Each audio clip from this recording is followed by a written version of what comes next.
here on WNYC. So the way the NATO summit ended in Turkey yesterday between President Trump and European leaders, maybe you could hear it one of two ways, as a kind of new love affair, or maybe the beginning of an amicable divorce.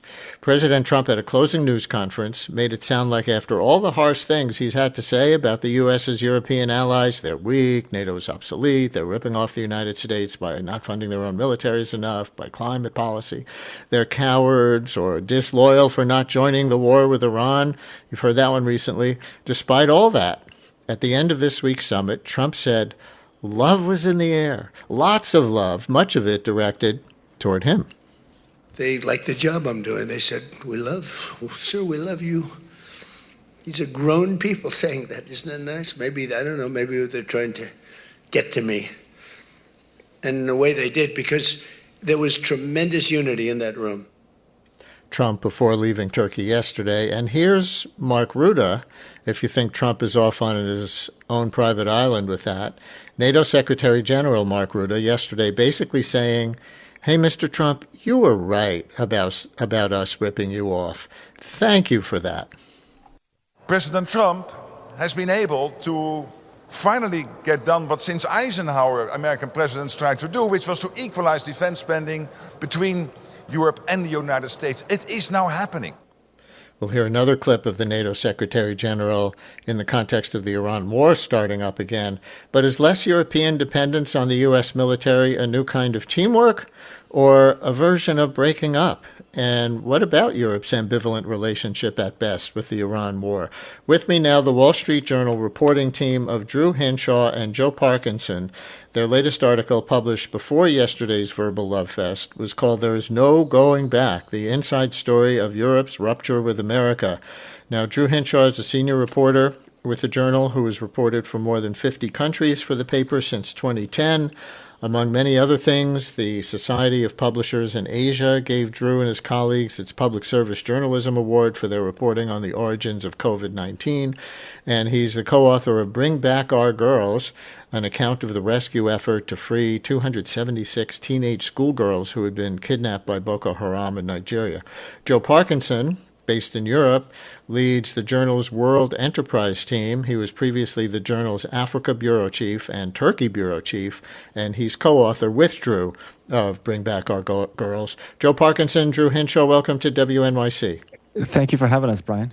Thanks for having us. So you two can decide, since you wrote everything together, who answers what questions here. But your article begins with an emergency meeting of European leaders back in January with a single theme for discussion, how to manage a breakup with America. Why was that meeting called at that time?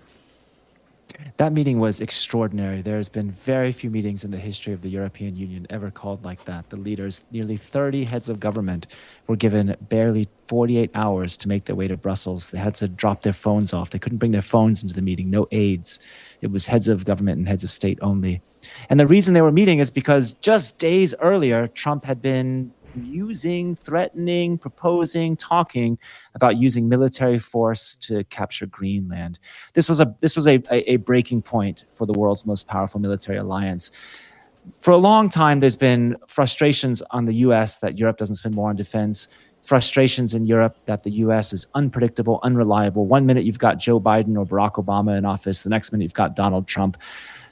That was manageable. What's not manageable is when your strongest ally wants to seize your territory, and those leaders got together to discuss what Europe is going to do about it. The quote in your headline, there is no going back.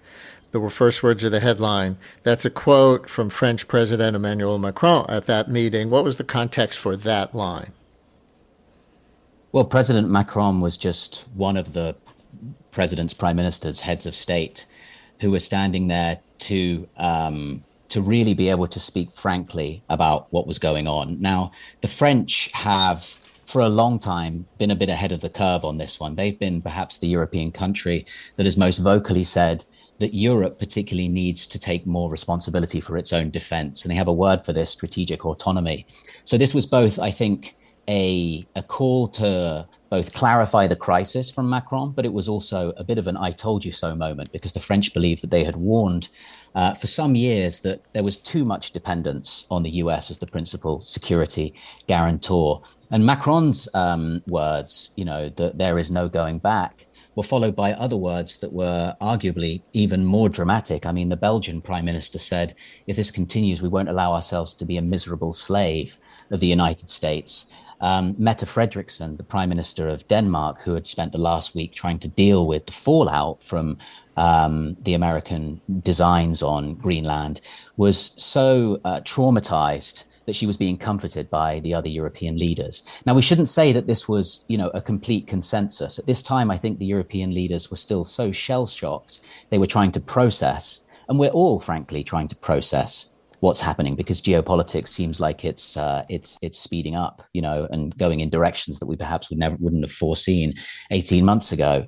But there were still leaders in the room at that stage, including the Italian prime minister, including the now ex-Hungarian prime minister, who still did say, this is, we can deal with this, we can surmount this. This is Trump being Trump, and I think there is still a way to reason with him. 2 months later, there was another meeting after the attacks on Iran, and at that point, there really was a consensus. Now, this Belgian prime minister, fearing that Europe would become a, quote, miserable slave to the United States. Maybe he feels a lot better now after Belgium eliminated the United States from the World Cup this week. I'm sure he does. I'm sure you saw the Belgian team posted, overturn this on social media. But you heard the mutual massage, I'll call them that, clips from yesterday. So is all forgiven? The divorce lawyers have been called off? Definitely and the not all is forgiven. Yeah. No, this is a well-worn tactic by now, where European leaders, particularly, they let Mark Rutte go in there, and he flatters Trump. He calls him daddy. And to some extent, other European leaders will flatter Trump too. This is empty praise. I've heard it compared by one prominent European official. It's like a duck who looks calm on the water and is furiously paddling beneath it. The Europeans are ripping out American technology. They are pushing the gas pedal in an unprecedented experiment in de-Americanization. Right now, if two European governments talk to each other, their most sensitive conversations, a lot of those bounce off Elon Musk's satellites. They are putting their own several hundred satellites into space, so they never have to rely on, at least, Elon Musk's satellites. Same with weapons in Ukraine, by the way. They're trying to get their own satellites up there so that Ukraine's defense doesn't depend on which side of the bed Elon Musk wakes up tomorrow. France ordered 2.5 million civil servants to stop using Microsoft Teams or Office or Zoom and to start using French or European software. Senior German officials have quit U.S. messaging apps like WhatsApp. This is happening. It's not obvious. This is like the hidden plumbing of the NATO alliance, and a lot of it is being ripped out, and Europe is putting in its own plumbing. On this notion of a breakup, then, one could make a case from the left or the right, if we can put it that way, that it would be good. From the right, this is, not 1946 when the European continent was in ruins from World War II and they really needed America's Marshall Plan and everything else, all that money.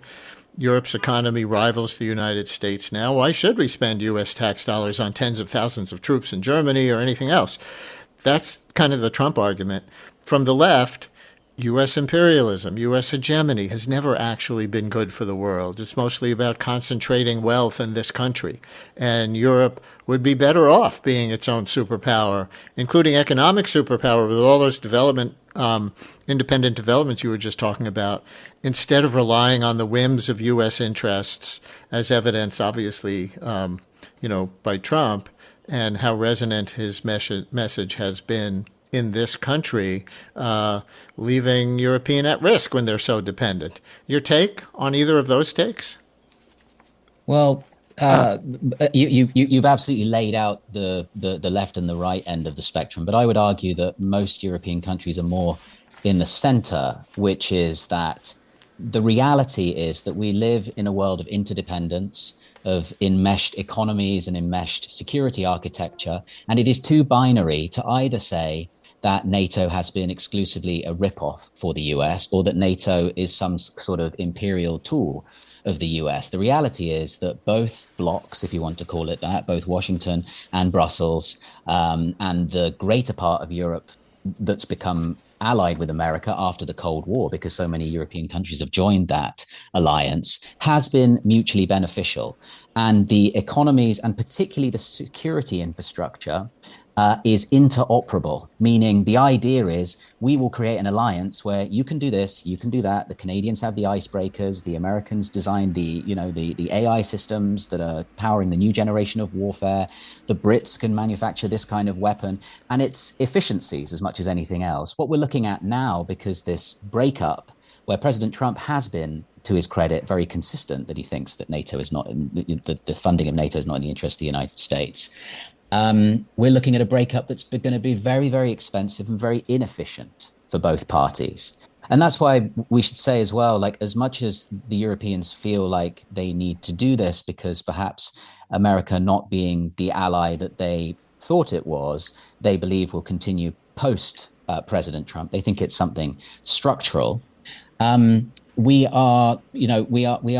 definitely going into a new moment here, and the Europeans are far behind on virtually every measure. So they've got a very, very expensive journey to go on, which is why they're trying to flatter the United States and keep the United States on board, really, so they can have as much cover as possible to build up these systems with the United States blessing. So that this divorce, if we can call it that, and I don't think we should call it that, but this marriage that's become people, if not loveless, then people are going in their own direction, perhaps, can stay sustained for the time being. You just said a very provocative thing, if I heard you right, which is that they don't think this goes back just because Trump leaves office at the end of his term, assuming that he does. Let's say there's a Gavin Newsom, a Rahm Emanuel, a J.B. Pritzker, we've Alexandria Ocasio-Cortez. Why doesn't it go back? We've put that question to so many European leaders, which is, if Marco Rubio, JD. In fact, in the March European Union meeting, they themselves discussed this as a sort of a wry debate of like, would it be better if JD Vance was president? And but I'm saying, what if a Democrat is elected? But sure, exactly. We've put that exact same question, and the answer is, you're talking about 30 different, 30 countries in NATO. 27, 28 in Europe, and then Canada, the US. And to move all those countries, it takes time. It's like moving an oil tanker. And they're moving right now. They're shifting. They're putting hundreds of billions of dollars to develop their own technologies so they don't depend on Washington. Simple things like payment processing. That's if you pay for something in Europe, it goes through an American company. The data in Europe is stored in America. The weapon systems they use. And they're spending hundreds of billions of dollars so that they don't have to worry about if 50,000 voters in Western Pennsylvania or, Wisconsin vote this way or that way. Because the feeling is, if Trump had won one term, maybe that would be an anomaly and his feelings on Europe would prove to be a fleeting kind of thing. And the other thing I'll say is the Greenland, I just keep coming back to this. It's, a lot of what Trump has said has been historically in line with things Barack Obama or George W. Bush said, just in a more Trumpian way, that Europe should spend more on defense. But threatening Canada with becoming the 51st state or taking Greenland, I think that crossed a red line, and the European governments feel like we don't have the luxury of imagining that we get to imagine which president we get in the U.S. They're going to prepare their own sovereign defense, and it's going to take time and money, and it's not even clear they're going to be able to pull it off. You just used turning an oil tanker as a metaphor. How about the literal oil tankers that we've so far ignored as kind of the elephant in the room right now? The Iran war that the U.S. and Israel started on February 28th, Europe has mostly objected to and mostly not participated in that war. But here again is NATO Secretary General Mark Rutte yesterday after the summit. Go. We know that there is disappointment on the American side when it comes to Iran. That has to do with isolated cases. At the same time, we see up to 5,000 sorties from European bases. It's implementing all the bilateral basing agreements. It is again Europe as one big platform of power projection for the United States. So Europe again as one big platform of power projection for the United States. What a way to describe your home I can imagine Trump getting excited just hearing those words. So what do you think Rutte meant exactly? And we're supposed to hear that much positivity about the war. But I think he's making the case, as we said before, it's the centrist case for mutual benefit. America has by far the biggest military, by far the best technology, by far the biggest economy. No one would deny that. But the reason it can project power globally, the reason it was able to dominate and make the skies, safe almost immediately over Iran was because it was using European basing and Middle East basing. And despite the fact that President Trump felt it took European countries too long, or some European countries didn't do enough, Mark Rutte is right when he makes the case that they did do a lot. And the Americans have been using Portuguese bases, Bulgarian bases, refueling in Cyprus. There is a map and data that Mark Rutte took to those meetings with Trump, we're well aware of, where he was making the case for, look at everything that we are doing, just to put it very, very plainly for the president. And I think the president, wanted to hear that message. That said, beneath the rhetoric, which is what our stories are about the private conversations that are happening, where the leaders are able to actually speak very frankly. Mark Rutte in public has one job, which is to keep America in NATO, and his rhetoric flows into that. You should listen to the rhetoric of Mark Carney and listen to the rhetoric of Emmanuel Macron to get a better sense of where Europe and Canada are planning for the future, and planning for a future where they feel they need to be more hedged and they can't be quite as dependent on the US going forward, even after Trump. I know you got to go in a minute. Let me sneak in one quick call. Edward in Manhattan, who has a very provocative question about, I think, something that happened just before the summit. Edward, you're on WNYC. Hi. Yes. Hi, Brian. I'd like to ask your guest what the Europeans thought of Trump having a secret meeting or secret phone call with Putin that literally the day before he flies off to meet with our NATO allies. And the fact that we still have I say secret because even to this day, we still have no acknowledgement from the American side that such a phone call took place. And I have to leave it there because we're going to run out of time. But that's the other elephant in the room, of course, Absolutely. The Ukraine war and Russia, Trump leaning toward Russia so much over time. Give us what you can on that, and then I know you got to go. No, I can tell you that that's been I don't know if you remember last August, 6 European leaders, presidents, prime ministers, chancellors, plus Mark Rutte and Zelensky himself came to the White House. And this is a Groundhog Day. They came to the White House because Trump had this meeting with Alaska, and they felt like we have always got to be the last person in his ear. We can't let Putin be the last person he spoke to, because if you remember that meeting in Alaska, Trump came out basically intrigued by an idea where Ukraine would give up territory that it seems able to defend and has spent, thousands and thousands of lives to defend. It would give it up for sort of a soft promise that Russia won't attack again. And in return, a bunch of American companies will get opportunities in Ukraine and Russia to do business. The Europeans are very worried about that. They sent, a quarter of the continent's leaders basically to the White House to remonstrate with Trump. And for a few days, Trump was on their side. And then a few days later, he's back to kind of entertaining a deal with Putin that's closer to Moscow's terms than Europe's. This is kind of the Groundhog Day story of Europe's relationship with Trump, is whoever talks to him last has his ear. And they just are constant. That's why they're flattering him so much. They just constantly need to be, from their perspective, that's what they're saying to us. They constantly need to be the last person he spoke to. And they need to put it in terms that he understands. When the Finnish and Norwegian, when the Finnish president and the Norwegian prime minister text Trump, before they text him, they kind of workshop their text messages together. We're going to capitalize these words and, put an exclamation mark here and don't use that word. It'll remind him of the Nobel Peace Prize. And this is what they're doing because this is what they feel they have to do to keep the U.S. engaged in NATO for as long as they possibly can. The Wall Street Journal reporting team of Drew Hinshaw and Joe Parkinson, their latest article, There is No Going Back, the inside story of Europe's rupture with America. Thank you so much for joining us with it. Thank you too, Brian. WNYC's journalism and storytelling is heard by millions of passionate listeners. Sponsors of our programming gain our listeners' attention and their respect. Learn about how your organization can support WNYC and WNYC Studios at sponsorship.wnyc.org.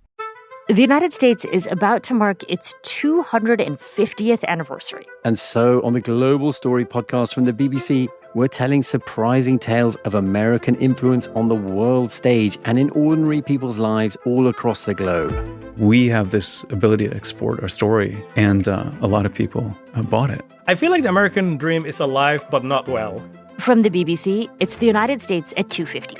Listen wherever you get your podcasts or find us on YouTube.